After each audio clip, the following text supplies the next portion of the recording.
Well, welcome everyone to Mindful Mondays with Laura Cross, where we are your resource for education, connections, collaborations to support you on your wellness journey. And I would like to start by thanking our sponsor, Tim Wagner and Vibe, for it's these sponsored appearances that makes Mindful Mondays possible. So imagine waking up every morning filled with clarity, confidence, and purpose. If you're not waking up that way, then you're in the right place. After a transformative journey from burnout executive to international speaker and breathwork alchemist, Tim empowers business leaders to break free from the stress cycle and discover true meaning in their lives. With his innovative coaching methods, including the Professional Pointer Program and the Self Centric Cycle Framework, he guides individuals to tap into their inner strength and align with their authentic selves. And I am so excited that he decided to join us here today. So Tim, thank you and welcome. Laura, it's an absolute pleasure to be here. Thanks so much for the invitation and also for that amazing introduction. I listen, I go, wow, is that what I do? It's amazing. I know it's magic because we all have this journey, right? That it gets there. And sometimes it's kind of hard to believe when you actually get there or how you got there. So maybe you can share that a little bit with people about what that was like going from burnout to finding your journey to where you are now. Right. We've all got a mess, and I managed to turn my mess into my message. So it began just over 6 years ago. I was in the corporate world for 27 years in hospitality, doing the traditional thing and climbing that ladder. I also had businesses on the side, but most of the time I was in corporate. And in 2018, I don't know what started to change, but I couldn't handle that incessant stress. High functioning business I was running for many, many years. And it caught up with me so that I couldn't function. I wasn't able to sleep. I was sleeping, if I was lucky, 5 hours a night. My brain was always in a fog. My relationships were in tatters. Perhaps some of the audience recognize some of these things where you can't connect. I couldn't connect with my wife. The fact that we're still married is a miracle in itself. Yeah. My relationship with my son, he was a teenager at the time, was in tatters because even when I was at home, I was just not a nice person. I really wasn't. If any discussion was happening amongst friends and it wasn't about business, I couldn't relate. And when I was at work, I just couldn't see solutions. And I realized that if I stayed in that environment, I was either going to kill somebody, I was going to die, or I was going to get divorced. And it was just not acceptable. So I quit. One night, it was in April 2018, I walked out. It's done, it's finished. Wow. I said, I can't do this. I didn't know what was happening. I didn't know what burnout was. I didn't understand, but why after so many years as a business leader was I now struggling with stress and I couldn't handle it any longer? It just didn't make sense. Yeah. And that began my journey. Was there a pivotal moment that like turned that on, or was it just up in that? You know, you do the work and work and work, but they don't ever necessarily realize it. I think people start to get used to it and think that this is normal, and they start to accept it as normal. 100%. I was accepting it as normal for many years, but then it was a culmination and a buildup of things that I don't think there was one pivotal point until one night when I said, that's enough, I'm done. This is not the way life is meant to be. This is not my life. I'm not here to live like this.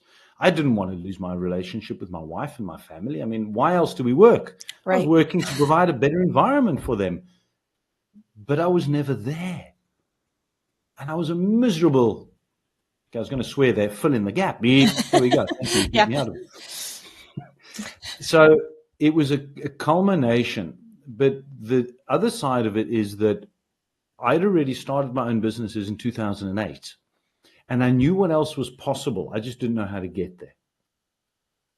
Yeah. And it was a journey of discovery. I actually, when I left, when I walked out, I started to ask myself the questions, who am I? And why am I here? What is my purpose in the world? It can't be to be doing what I've been doing. There's got to be more. And that was a 4-year journey of inner discovery before I became on the path and the path I am now that's led me to speaking to you. And that's an important point. Like you said, it's a 4-year journey that a lot of people would like to have this magical wand to wave and fix everything, but it takes time, and that self-discovery can take time as well. And the key thing is that I didn't know how to access a coach. I didn't know there was other people that I could tap into. So it was a journey I was doing on my own, trial and error. Wow. So I'm now the person that I wish I'd had in my life in 2018, so that I can be a person to those who are in that environment, which is where it's talking to the leaders and teams in high stressed, high functioning businesses. Yeah, and I love that because it's proof that it's never too late to make those changes and to start. So it's not too late. You are called the Breathwork Alchemist. So what exactly is that, and how does that title reflect in your approach in helping others? Wow.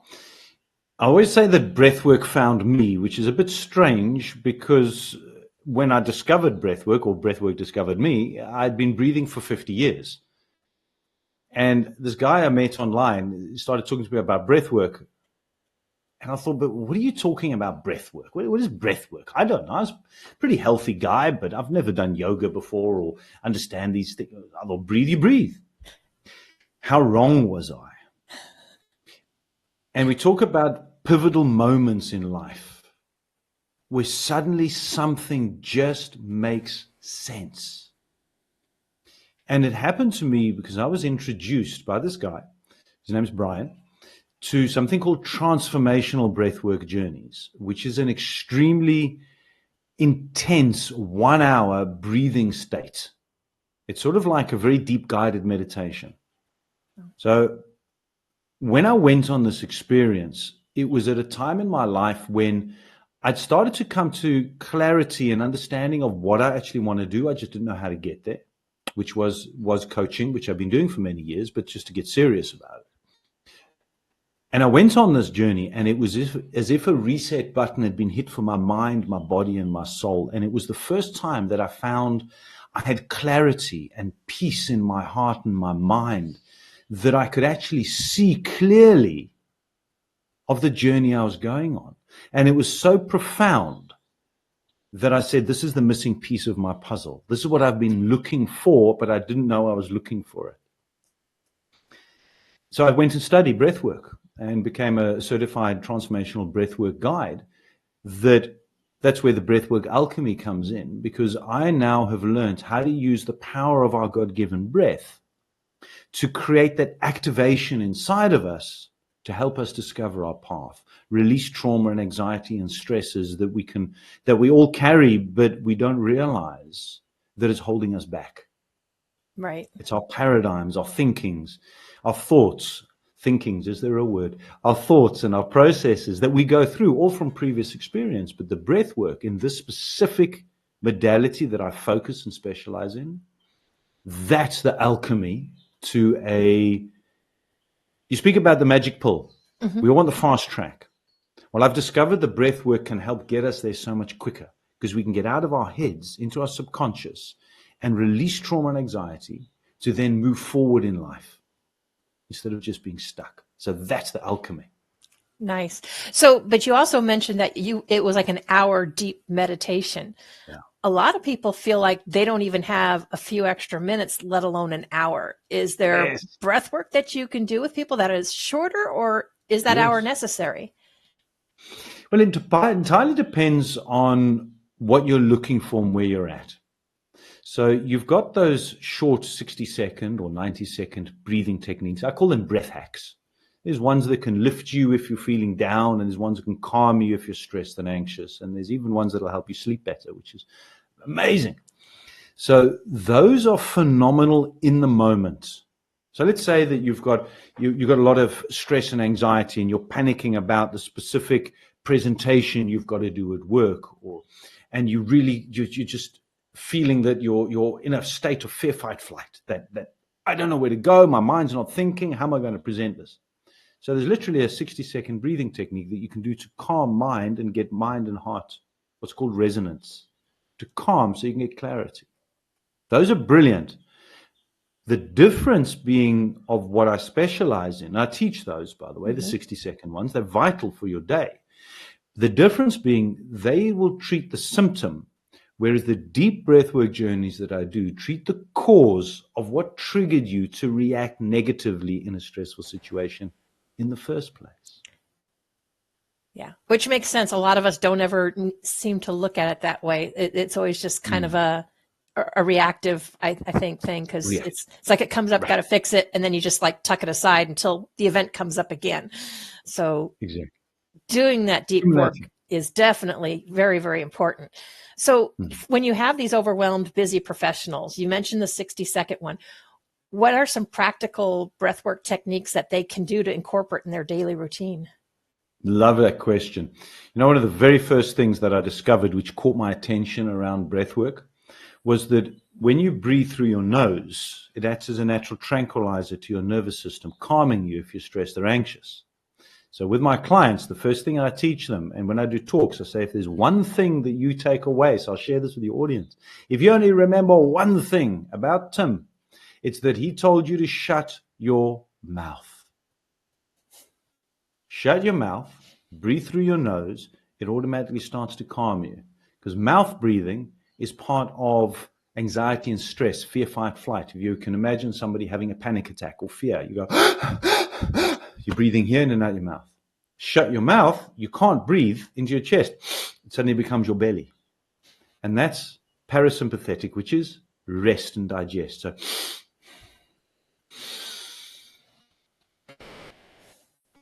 long, slow, deep breaths into your nose and out your nose or out your mouth through pursed lips. Some people will struggle with breathing out their nose if they're in a panic state. That automatically calms. And if you can then bring your breathing down to counting in for 5 and breathing out for the count of 5, you'll calm your entire nervous system. And then your mind opens, you get more clarity. That's the first thing. Yeah, and that's amazingly simple, and you would think we would know that, but so many of us like do this breathing, like someone else, they tell you take a deep breath. First thing you do is like open your mouth, and your chest fills up instead of your belly. Yeah. And it really does make a difference. You wouldn't think so, but it does really make a difference. Correct. And profoundly quickly. And how magical is it that often in life, the simplest things give us the most profound results? Yeah, we have a tendency to make everything hard, and it's really not that hard. That was me. That's it. How does your understanding of your true self to the practice of breath work, and why is that important for personal growth? When I went on this journey, this breathwork journey, and I described it that it was the first time I had clarity. Once I had clarity, because I was out of my head and felt in a calm space, I could then start to think rationally about who I am and where I want to go in my journey of life. And that was a point I started to connect with other coaches, to realizing that I'd been doing this on my own for 4 years. Maybe I could get there on my own in another 2. Or what if I asked for help from other experts in the industry who have been there before me? And when I did that, then things started to fall into place. And I started to discover that true, authentic person I am inside. And I use a lot of other coaches' expertise from Dr. John DeMartini, who focuses on value principles. He's been doing it for 5 decades. I'm not going to reinvent the wheel. I'm going to follow what he does. 5 decades, he knows what he's talking about. And many others. And it was at that point that I started to discover who I am. Now, why is that so important? Why do people want to know, well, who are you? This is a fundamental piece in personal development that I believe has been missing. Now, noting I've been doing this for 16 years. Granted, it was mostly on the side of my job or within the business in coaching people, but I've always done presentations and coaching and personal development. But one of the things that I couldn't quite grasp was how, when people get given valuable information for personal growth and upliftment, they go, that's so good, it means a lot to me. But then when life happens, you go back to default. You run back to the place that you were trying to escape from in the beginning. And that bothered me. And what I worked out is that we focus so much on why we're doing it and what we're doing, but we haven't focused on who we are first. The analogy I use is the GPS. Everybody knows the GPS. You want to drive from one place to another place.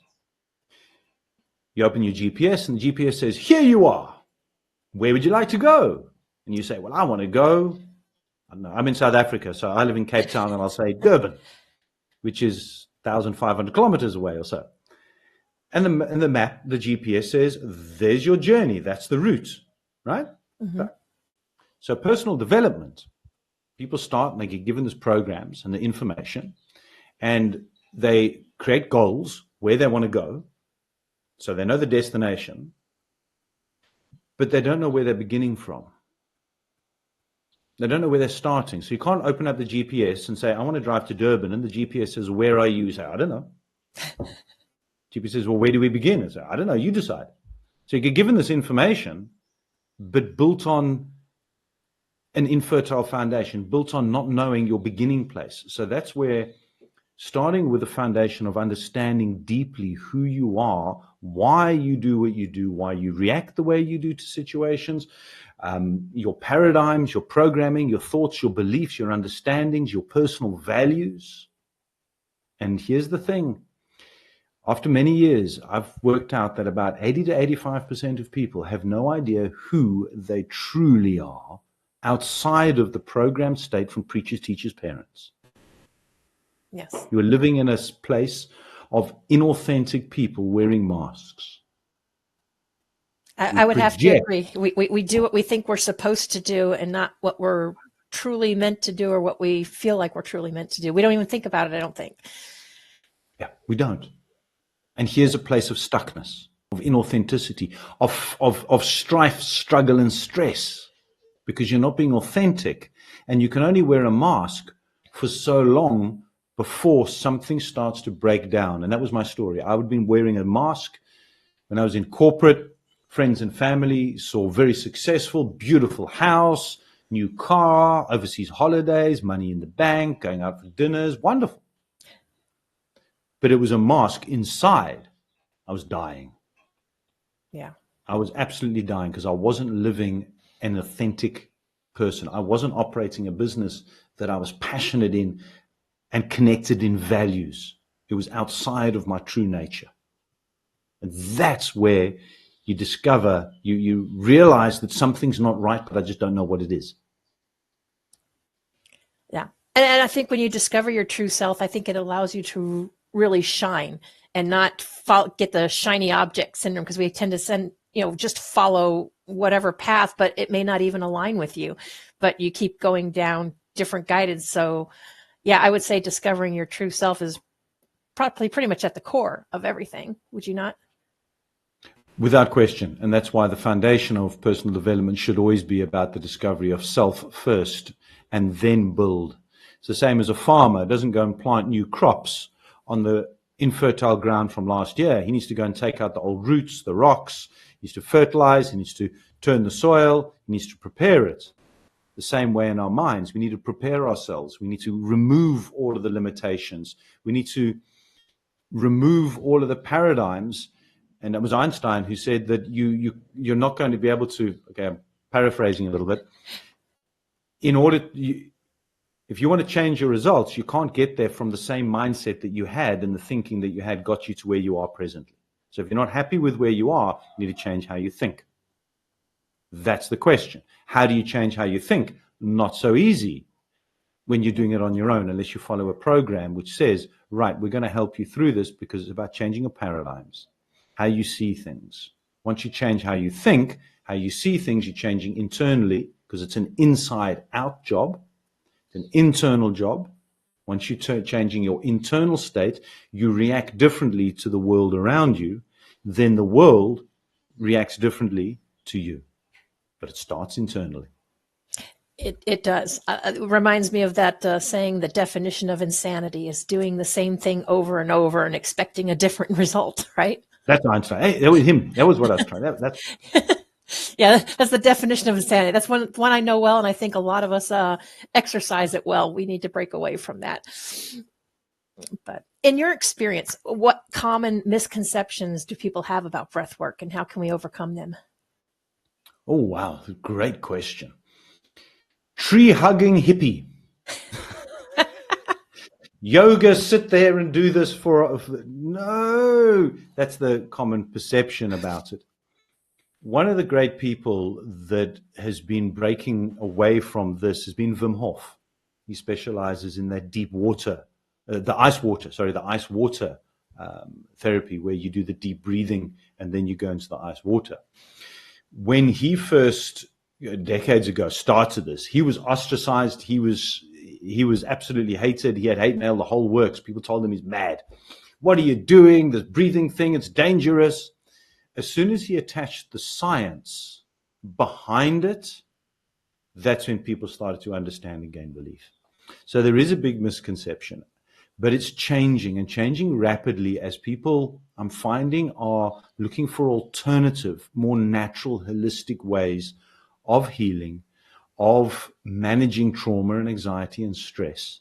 And breathwork over the last, I'd say 6 to 8, maybe 10 years, has been one of the most Googled and searched for modalities in holistic healing and holistic well-being in itself. So it is changing. Here's what I suggest.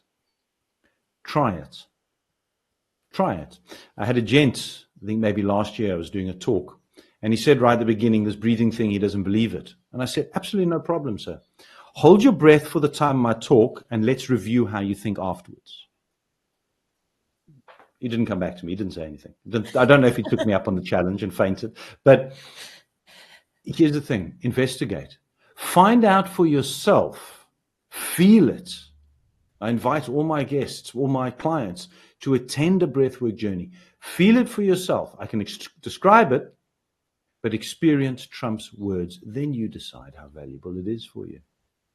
Yeah, absolutely. I love that. And it's free. It takes very little time. That doesn't take anything to, even attempt or try that challenge. So yeah. Wow. Well, we have a lot more. I know we're going to dig into more about your programs and some of the stuff that you've done for, your clients and stress relief and stuff, but we got to take a quick break from a word from our sponsors, and we will be right back. Relief for PTSD, anxiety, pain, insomnia, and many other ailments. Introducing Vibe, the world's only pocket PEMF device. You place in your pocket while cooking, cleaning, relaxing, watching TV, sitting at your computer, reading, or walking. Self-contained standalone device. No drugs. No other phone or Bluetooth connections required. No monthly subscription fees. No apps to download. No Bozone. The future of medicine is in the frequencies. Come join the revolution.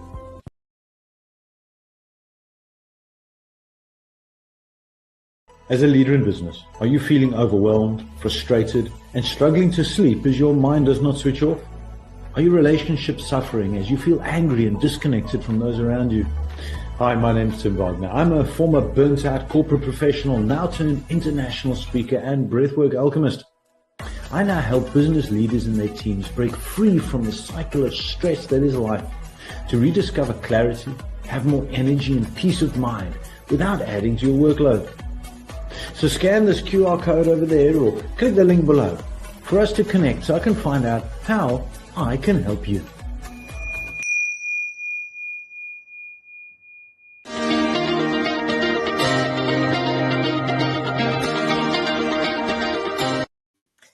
So, Tim, you always emphasize the importance of clarity and confidence.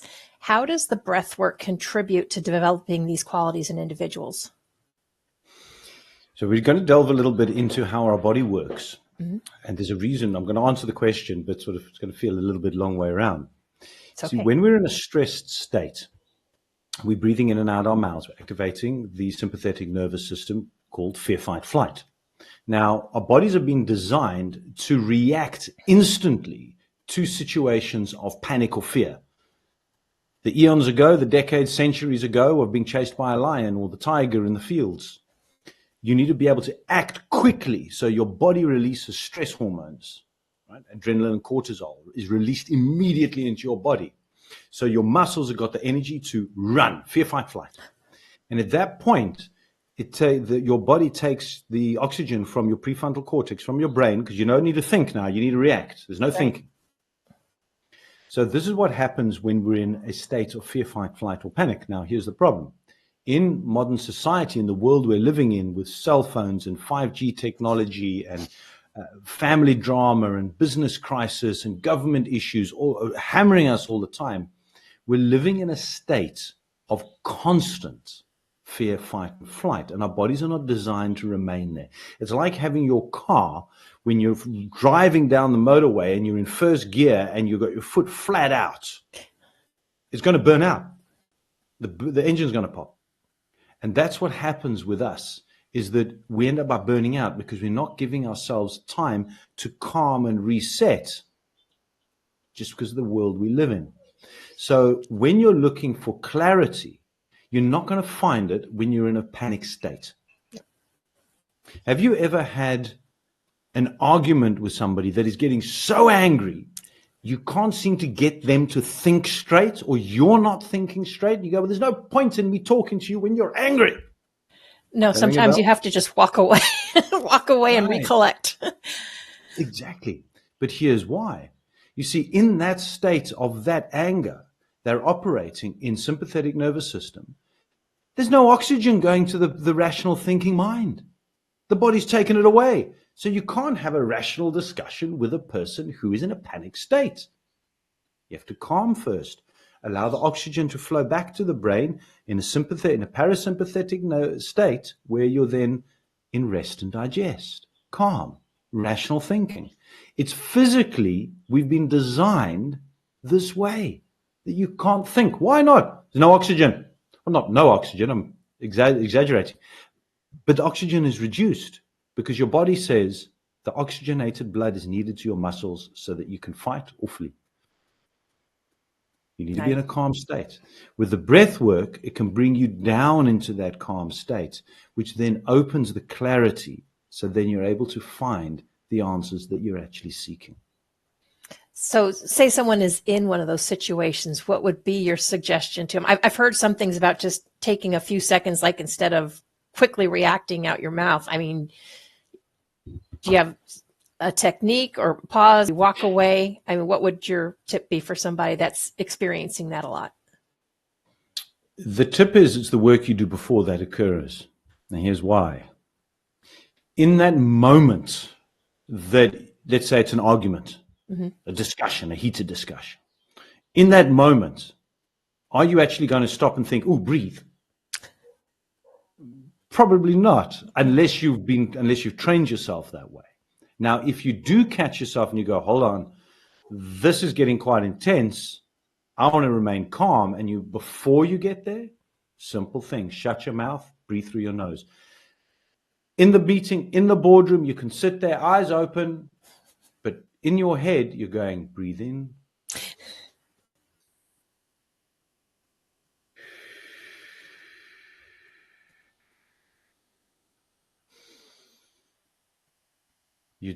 Everybody else goes crazy around you, but inside you can calm, you're breathing in your nose, slowly out your mouth. The slower that you can do it, and you'll find yourself coming down, coming down, coming down, coming down.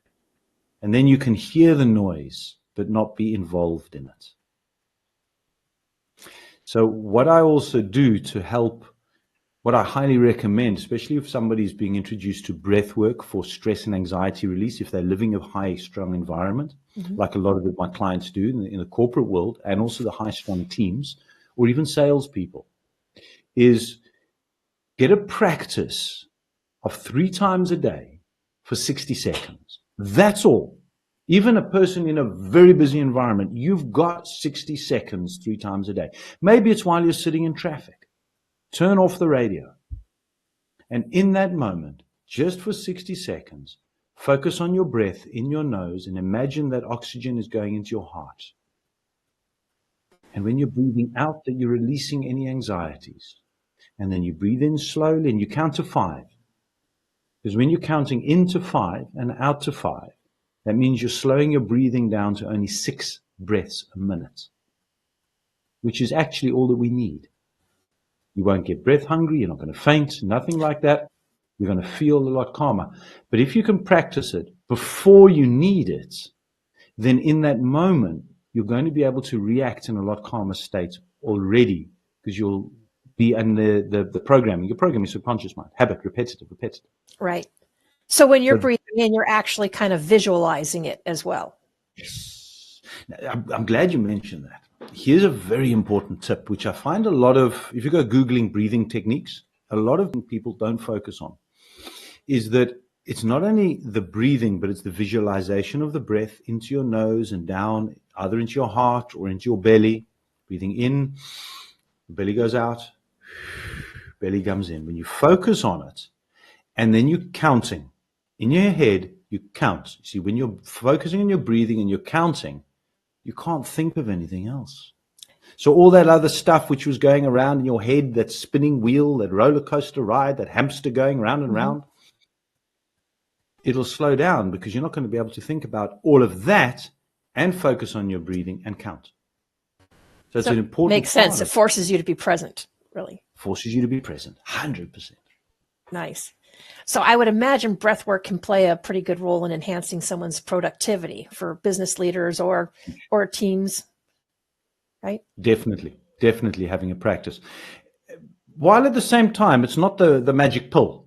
Right. Breathing, huge foundation, but there's other things which you need to add to that. But I firmly have found that beginning with the breath helps people very quickly calm and able to focus and rationally think, what else do I do next? So breathwork is part of a foundation of a change of how you do things.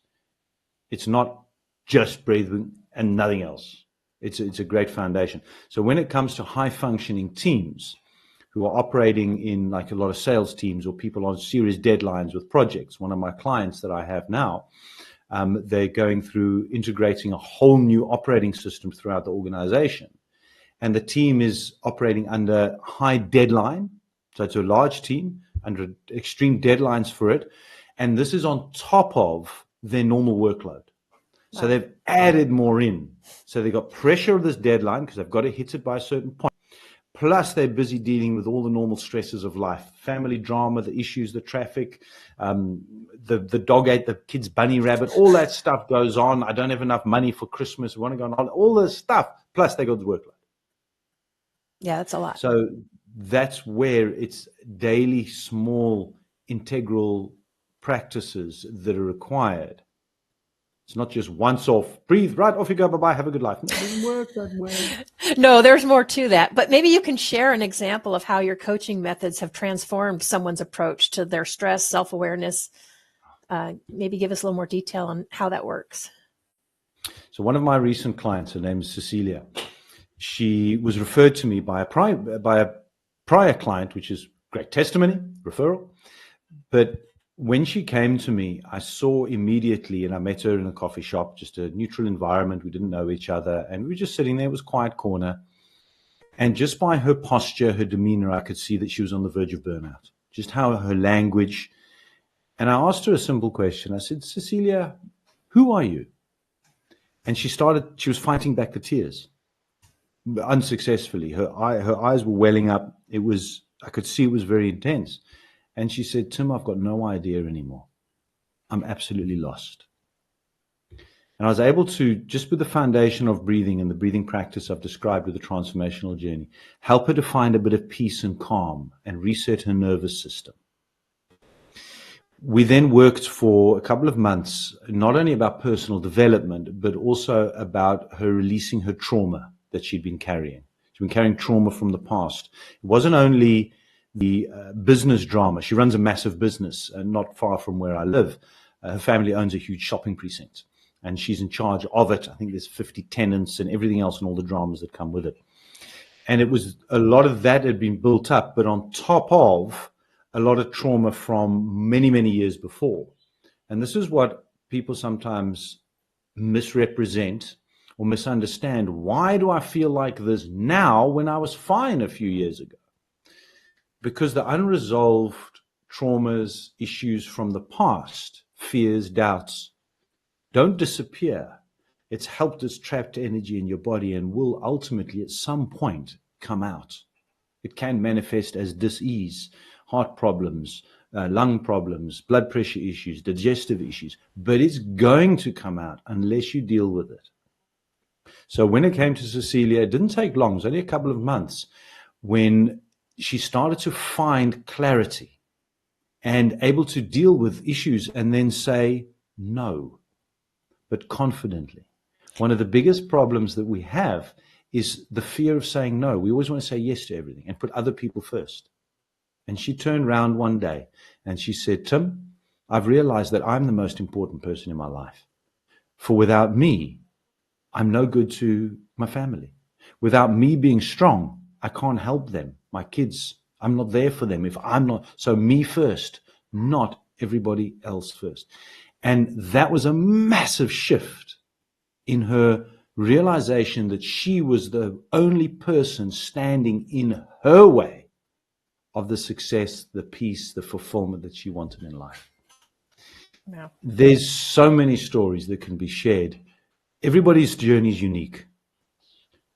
But I found that it always starts with the breath work. Because when I add, as I said earlier on, when I added the breath work to my personal development program, that's when the magic comes. That's sort of the fast activator that people are looking for. Although it's a journey and there's no get well quick scheme, No. it's most definitely a massive transformation. Wow. Can I share sort of a sideline bonus that I've discovered and which humbled Absolutely. me? Absolutely. It's the power of healing that our bodies have got. Laura, when you cut yourself, you get a plaster.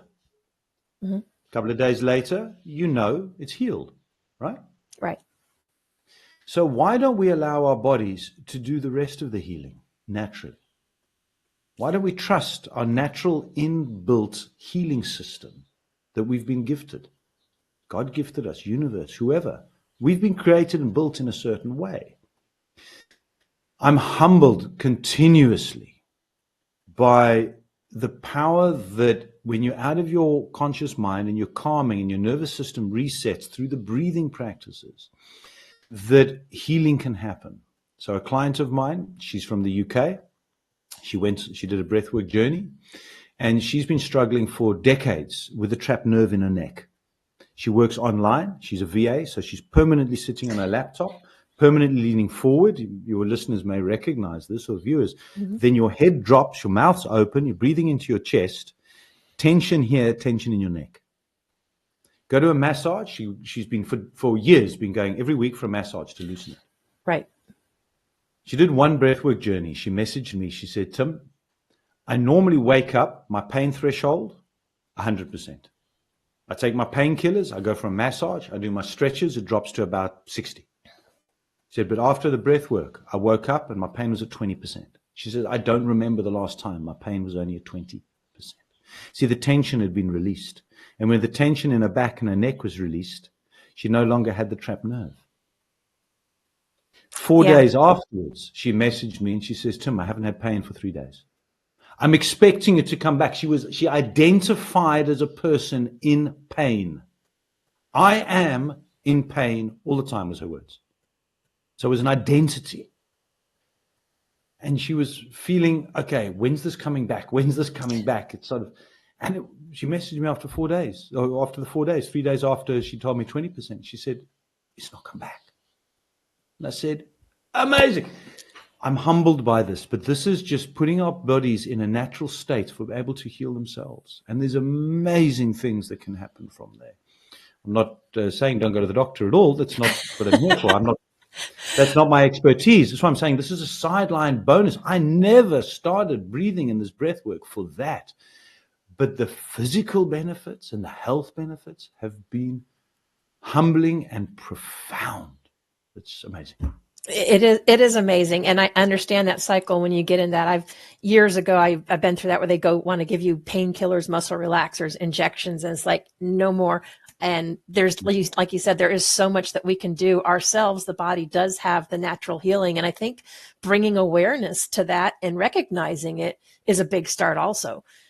Because I've caught myself times where my thoughts went somewhere and all of a sudden it's like you instantly start to feel things tighten up in your body. And it's like, okay, but I realized it was the thoughts that were creating. If I can change my thoughts, do the breathing and do that, you can make a change.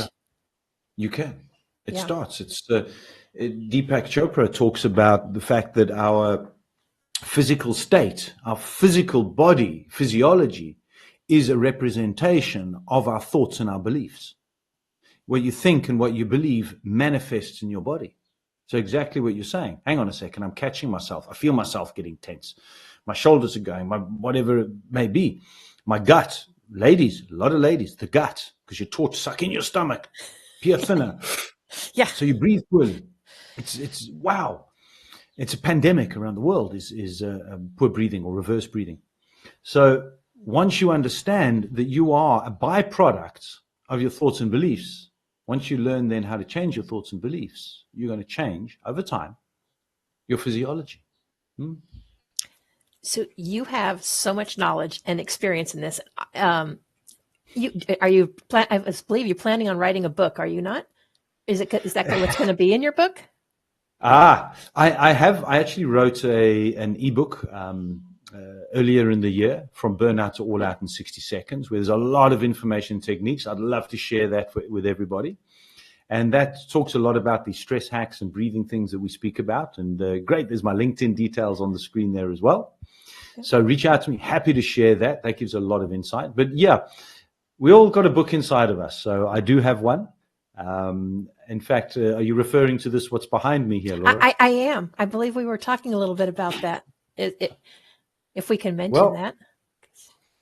I've had in my mind to take my coaching program and write it as a book for a while, but it's stuck in here. So I was reading a book by, I can't remember the author now, it'll jump to mind just now. Do I have it here somewhere? And what he spoke about was that get the clear visualization of the book. So I thought, okay, how do I visualize this book? So I created the cover and I created the back. And I wrote there exactly what people are going to say about my book. So this is my book, The Stress Principles, how to go from who you are to who you want to be. Now, there's nothing in it yet, but this is the book that will be written in 2025. So I thought, I'm going to create the cover. It feels amazing holding it, manifesting. Here we go. There you go. And here it sits. Thank you for asking. I think that's one. I love that title too. That's a great title. So can you tell us a little more? So you said you're in South Africa, but you have clients all over. So the work that you're doing, you can work with people anywhere they're at if they would like to connect with you, correct? Everywhere. I've got clients in Australia, New Zealand, Canada, US. I'm busy working on a client base in the UK. Everything I do is online. I do professional speaking as well, where I speak to audiences either virtually or in person. But when it comes to the breathwork online, I don't need to be in person with you. When it comes to the full transformational journeys, you're lying down in the comfort of your own home with your headphones on, listening to me and breathing and following my guidance. It's as simple as that. I'm there to hold that energetic space and be there should there be a question afterwards or the next day. This came up. Is that normal? I found this. I've just actually finished a session with a client who attended a journey on Monday. And it was her first one. And she had a whole lot of realizations. I was nearly not able to attend here. Well, not that I wouldn't be able to attend, but she was talking about so much clarity. And she had so many questions. And all I said was, just breathe into it. You don't need to analyze. Let it go. Do you feel peace, more peace? Yes. Were you able to forgive? There was an issue she was dealing with the ex. She says, I was. And just some of the discussion, she was like, wow, I am calm. I didn't argue yesterday. That's interesting. Sometimes that discussion for that clarity is important. So over Zoom, everywhere in the world, 100%, using technology. that is amazing too, because like you said, analyze. That's probably, I would think, well, at least some people that are heady overanalyze things. You find that helps keep them stuck also? Most definitely. We try and find the solution to the problem in here. The solution's not in here. It's outside of here. It's either in your heart, intuitively, but when you're thinking about it all the time, you're blocking your intuition. If you are spiritual, the answer could be coming from God, the universe, somewhere else, into you. But if you're consciously trying to think on it and find that solution, here's a simple example. Have you ever forgotten someone's name? You think, what is that name? What is that name? Or forgotten where you, and then you stop thinking about it, and suddenly that name pops in your head. Like just now, Jack Canfield. I couldn't think of the author of the book. I was thinking about it. What was the author? Was it Jack Canfield? There we go. It's just popped in. Why? Because I stopped thinking about it, and then boom, the answer came. Yeah, mine's normally like in the middle of the night. It's like pops. It's like at the most inopportune times. Yeah, that can happen. But so, what would be your advice to people that have trouble getting out of their head? The first is meditation. But the people who are struggling to get out of their head are going to say, but I can't lie down or sit there and meditate and think of nothingness. That's just not possible. And I get that because I've been meditating for many, many, many years, even when I was in corporate. And I would often struggle because my mind wouldn't slow down. So that first thing is when you Google it, how do I calm my mind? Meditate. Come on. If I could do that, I wouldn't be in the state I'm in now. So it's a combination of things. When you're doing, for example, the breath work that I work on, that calms the mind. It can take 5 minutes or 10 minutes. But the style of breathing and the combination of the active breathing, the listening, and also then I combine it with music. So it's communication, which is NLP, called neuro-linguistic programming, with music and breathing. The combination of that means that you're slowly going to get out of your head and calm. I had a client recently who said that I put her hamster to sleep. She described her thinking mind, this overactive mind, as a hamster running on a wheel over and over. She says it doesn't go to sleep even when I'm lying down in bed. I said, Tim, you put my hamster to sleep. Please don't wake it up again. So there are things. Finding a calming space is not always easy because your mind can keep going. Finding a combination, and YouTube's got a lot of them as well. I'd say find a combination guided meditation where you can focus on somebody else's words. That will help. But here's the thing, stick to it. Don't stop. At the beginning of, as with everything you practice, you're going to find it difficult. Your mind is going to say, why are you doing this? This is stupid. You're ridiculous. You can't do this. That's your ego mind. Your ego mind wants to keep you safe. It wants to keep you in the same space. Your ego mind says, but we've been doing it this way for years. What's your problem? Why are you doing it now? But inside, something says this is not right. But your ego mind is going to carry on trying to take over. Here's the thing. You are in control of your ego mind, but we don't realize it. The ego is that constant thinking. It's the 5% that of our brain that is active thought. Right. You need to be able to calm that mind, which is not always easy. Stick to it. Find a practice and keep following through. Then you start finding the benefits. But if you are starting a new journey of well-being, inner health, of looking at yourself, of focusing on yourself, just remember, you've got decades of thinking one way. You're not going to resolve it overnight, not even in a week or 2 weeks or a month. It's a process. It's a journey. Stick to it. Yeah, it's like anything. You have to stick to it, make it a habit, and then it becomes more of a new way of life, because too many times I think we start something and then we wind up stopping. Like you said, we go back to back to the old ways. But if you didn't like the old ways, the only way to change it is to create that new habit. So we have a few minutes left. What advice would you give to someone who feels skeptical about the effectiveness of breath work in their lives? Hold your breath for 10 minutes and see what happens. No, Yeah, a lot of people passing out. Yeah, well, not a good idea. Yeah. You need to be open-minded enough to know that in the East, China, India, Japan, they've been doing breathwork practices for centuries, way before this modern medicine things kicked in with drugs and all that type of stuff and take a pill. Long before. Healthiest nations in the world. Why? Still are. Why? Perhaps there's something that they know which you don't know. So here's the thing. if you're looking for a new avenue, a lot of my clients, I was asked this in a talk recently, Tim, how many of your clients that come to you are on or have been on antidepressants? And it was the first time I actually sat and looked at it, and I worked out about 80%, specifically female, not always, but mostly 80%, are on some form of antidepressants or have been and are wanting to get off them or are on them because they've said it does not serve me. I can't think, I'm not sleeping. One client said I can't swallow because of what these antidepressants are doing for me. I understand there's a time and a place, don't get me wrong. But for the people who are saying, well, what alternative is there? Because these aren't curing me. They're not solving the cause. They're masking it. I want an alternative. When you're at that point, then you start to investigate.